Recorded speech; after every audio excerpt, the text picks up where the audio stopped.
কই আপু, তোমাকে বলছি, সারা জীবন একসাথে থাকতে পারবে না জেনেও যেই ছেলেটার প্রতি তুমি এমন নির্মম নিষ্ঠুর ভালোবাসার খেলা খেললে, তুমি কি জানো তার উপরও পরিবারের দায়িত্ব আছে?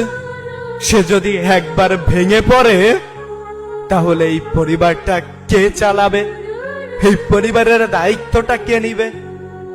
একটা ছেলে শত কষ্ট মাথায় নিয়েও শারীরিক পরিশ্রম করতে পারে, মানসিক যন্ত্রণাগুলা যখন তাকে তীব্রভাবে আঘাত করে তখনই একটা ছেলে রাতে একাকী কান্না করে। একটা ছেলের দায়িত্ব তুমি বুঝো? পরিবারের টেনশন, প্রিয় মানুষকে হারানোর ভয়, ক্যারিয়ারের চিন্তা, সবকিছু মিলিয়ে একটা ছেলে বিষণ্ণতায় ভোগে।